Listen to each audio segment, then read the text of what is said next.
से आराम से देखिए।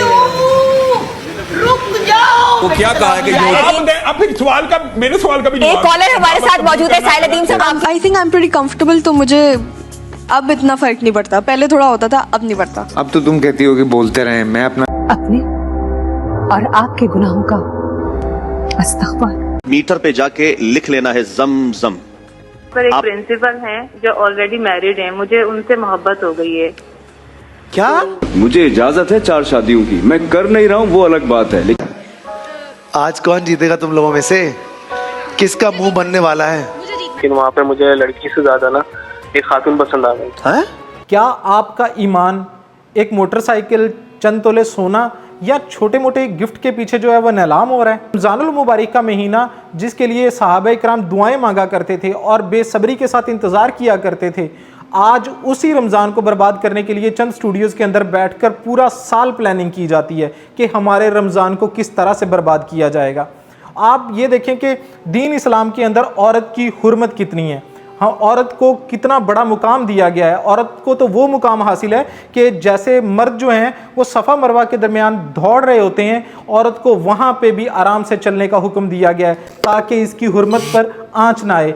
मगर अफसोस का मुकाम है कि चंद छोटे से इनामात के पीछे, चंद मोटरसाइकिल और ये छोटे छोटे इनामाती डब्बों के पीछे हमारी माओ बहनों बेटियों को जो है वो प्रोग्राम्स के अंदर नचाया जा रहा है। और अफसोस का मुकाम ये होता है कि वहाँ पे जितने भी मर्द हजरात बैठे होते हैं वो तालियां बजा रहे होते हैं। मैं आप लोगों से एक सवाल करना चाहूँगा कि आप ये बताएं कि गली मोहल्ले के अंदर अगर आपकी माँ, बहन, बेटी किसी भी गैर मर्द के पीछे बाइक पे बैठे तो आपकी गैरत जाग उठती है, मरने मराने पर बातें पहुंच जाती हैं। लेकिन वही माँ, बहन, बेटी जब प्रोग्राम के अंदर होस्ट जो है आवाज़ें दे के कह रहा होता है भाई कहाँ हैं लड़कियाँ, मुझे लड़कियाँ चाहिए, और लड़कियाँ जो हैं वो आती हैं और उनको अपने पीछे बाइक पे बिठा के घुमा रहा होता है, तो तब हमारी गैरत कहाँ जाती है?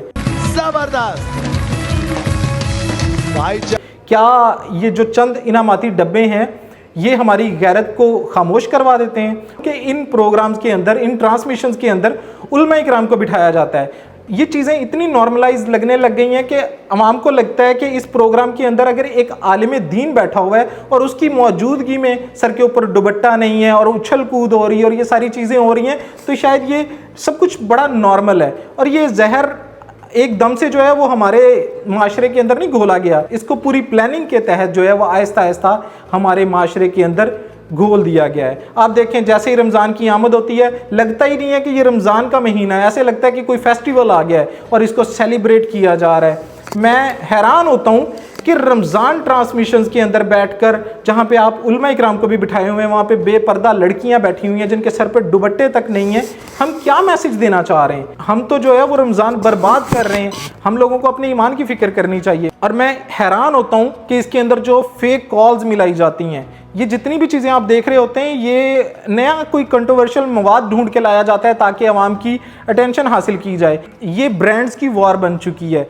एक टाइम होता था जब रमज़ान ट्रांसमिशन इंतहाई खूबसूरत अंदाज में होती थी और कुछ ना कुछ इल्म दीन सीखने को मिलता था। लेकिन आज अफसोस होता है कि जब रमज़ान की ट्रांसमिशन शुरू होती हैं तो उसमें किसी ट्रांसमिशन के अंदर ये बताया जा रहा है कि आपको नेटफ्लिक्स की कौन सी 5 बेहतरीन सीरीज देखनी चाहिए, बेहतरीन फिल्मों के जो आपको लगता है हॉलीवुड की 5 जो लोग देखकर आप चाहते हैं कि लोग अभी जाके नेटफ्लिक्स पर या, और दूसरी तरफ कहीं ये बताया जा रहा है कि मगरिब के बाद आपको कौन से बेस्ट ड्रामास देखने चाहिए।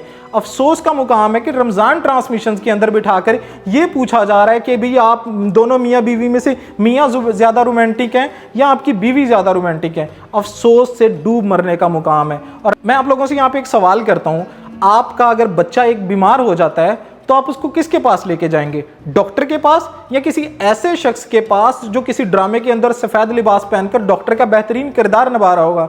यकीनन आप लोगों का जवाब होगा कि भैया हम उसे किसी अच्छे प्रोफेशनल डॉक्टर के पास लेके जाएंगे। तो जब आप अपने बच्चे की या अपनी सेहत पे कंप्रोमाइज़ नहीं कर सकते तो फिर हम दीन के मामले में इतने लागर्ज क्यों हैं? हम उन लोगों के पीछे क्यों भागते हैं या उन लोगों से दीन सीखने क्यों जाते हैं जो सिर्फ एक स्क्रिप्ट के गुलाम हैं? जो सारा सिनेरियो देखते हैं, जो रमज़ानुल मुबारक का खूबसूरत महीना होता था, इसको बाकायदा अब जो है वो प्रोग्राम की सूरत में पेश किया जाता है, एक फेस्टिवल की तरह सेलिब्रेट किया जाता है। और जहाँ पर पहले लोगों का फोकस जो होता था इबादत की तरफ होता था, अब इन प्रोग्राम्स की तरफ है, इन ट्रांसमिशंस की तरफ है। आप खुद फैसला कर लें कि कि आप इनसे क्या सीख रहे हैं या आपके बच्चे ऐसी ट्रांसमिशन से क्या सीख रहे हैं। रमज़ानुल मुबारक का महीना जो है ये तो हमारी सर्विस के लिए आया था, अपनी इस्लाह के लिए आया था, अल्लाह ताला के करीब होने के लिए आया था। लेकिन अफसोस का मुकाम है कि आजकल की रमज़ान ट्रांसमिशंस और प्रोग्राम ने हमें जो है वो किस तरफ लगा के रख दिया है। सब लोग कमेंट्स के अंदर अपनी राय का इजहार ज़रूर कीजिएगा कि आपको ये वीडियो कैसी लगी, और सब लोग इस वीडियो को मोहब्बत के साथ शेयर कर दीजिएगा। जज़ाकल्लाह।